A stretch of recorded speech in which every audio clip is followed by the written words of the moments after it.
بسم اللہ الرحمن الرحیم۔ السلام علیکم ورحمۃ اللہ وبرکاتہ۔ نبی کریم صلی اللہ علیہ وسلم کے زمانے میں ایک جوان تھا جس کو علقمہ کہا جاتا تھا۔ وہ بڑا عابد و زاہد تھا، نماز، روزہ، زکوٰۃ وغیرہ بڑی تندہی سے ادا کرتا تھا۔ وہ بیمار ہو گیا، مرض شدت پکڑ گئی تو اس کی بیوی نے جناب رسول اللہ صلی اللہ علیہ وسلم کی خدمت اقدس میں ایک آدمی بھیجا کہ میرا خاوند علقمہ نزع کی حالت میں ہے۔ مجھ کو خیال آیا کہ اس کی حالت کی آپ صلی اللہ علیہ وسلم کو اطلاع کر دوں۔ آپ صلی اللہ علیہ وسلم نے حضرت عمار، حضرت صہیب اور حضرت بلال رضی اللہ عنہ کو بلایا اور فرمایا کہ جا کے اس کو کلمہ شہادت کی تلقین کرو، لیکن اس کی زبان نہ چلتی تھی۔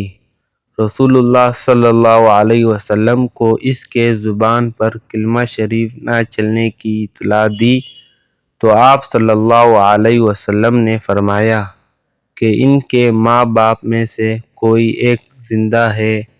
عرض کیا جی ہاں، اس کی ماں زندہ ہے جبکہ بہت ضعیف ہے۔ آپ صلی اللہ علیہ وسلم نے اس کی طرف ایک آدمی بھیجا کہ اس کی ماں کو کہنا کہ اگر تجھے میرے پاس آنے کی طاقت ہو تو آ جاؤ، ورنہ آپ وہیں ٹھہر جاؤ، میں خود آپ کے پاس آتا ہوں۔ چنانچہ جب وہ آدمی اس کے پاس گیا اور آپ صلی اللہ علیہ وسلم کا پیغام دیا تو اس نے کہا کہ میری جان قربان ہو، میں خود آؤں گی۔ چنانچہ لکڑی کے سہارے چل کر آپ صلی اللہ علیہ وسلم کی خدمت میں حاضر ہو گئی اور سلام کیا۔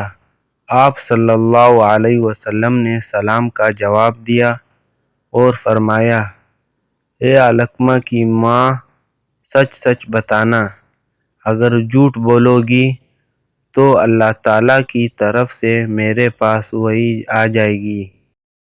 کیا حال تھا تیرے بیٹے علقمہ کا؟ عرض کیا یا رسول اللہ صلی اللہ علیہ وسلم، بڑا نمازی، روزہ رکھنے والا اور بڑی خیرات کرنے والا تھا۔ آپ صلی اللہ علیہ وسلم نے فرمایا تیرے ساتھ کیا حال تھا؟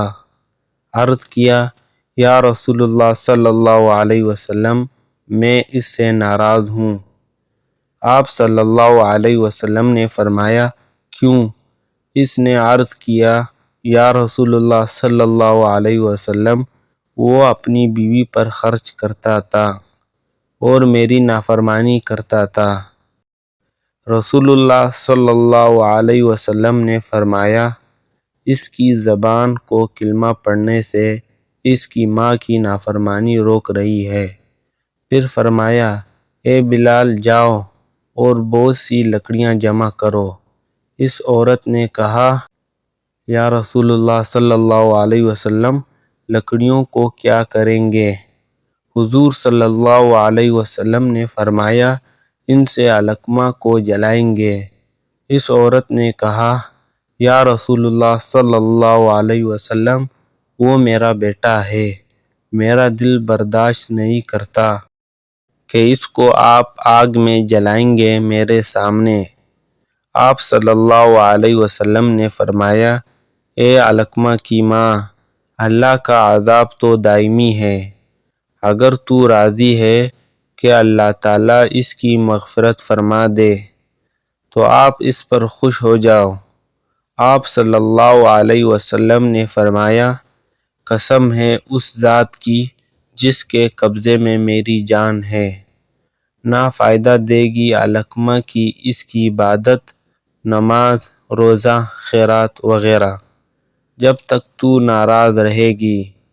اس پر اس عورت نے عرض کیا یا رسول اللہ صلی اللہ علیہ وسلم، میں گواہ بناتی ہوں اللہ کو، اس کے فرشتوں کو اور جو مسلمان یہاں حاضر ہیں، بے شک میں راضی ہوں اپنے بیٹے علقمہ سے۔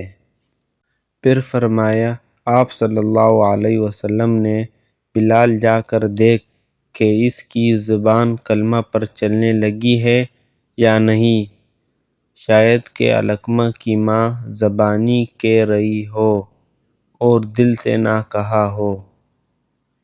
پس حضرت بلال رضی اللہ عنہ گئے اور علقمہ کے گھر سے کلمے کی آواز سنی۔ پھر اندر گئے اور کہا، اے لوگو، بے شک علقمہ کی ماں کی ناراضگی نے روک رکھا تھا اس کی زبان کو کلمہ پڑھنے سے، مگر اس کی رضامندی نے اس کو چلا دیا۔ پھر علقمہ اسی دن فوت ہو گئے، اور پھر آپ صلی اللہ علیہ وسلم تشریف لائے اور حکم دیا اس کو غسل دینے کا اور کفن دینے کا۔ پھر آپ صلی اللہ علیہ وسلم نے اس کی نماز جنازہ پڑھی اور دفن کیا۔ پھر آپ صلی اللہ علیہ وسلم نے اس کی قبر پر کھڑے ہو کر فرمایا، اے مسلمانوں کی جماعت، جو ترجیح دے گا اپنی بیوی کو اپنی ماں پر تو اس کے اوپر لعنت ہے، اللہ کی، فرشتوں کی اور تمام لوگوں کی۔ نہ قبول کرے گا اللہ اس کا کوئی فرض نہ نفل، مگر یہ کہ توبہ کرے اللہ سے۔ تمام مسلمان بھائیوں سے گزارش کرتا ہوں کہ ویڈیو کو لائک، شیئر اور سبسکرائب ضرور کریں۔ جزاک اللہ خیر۔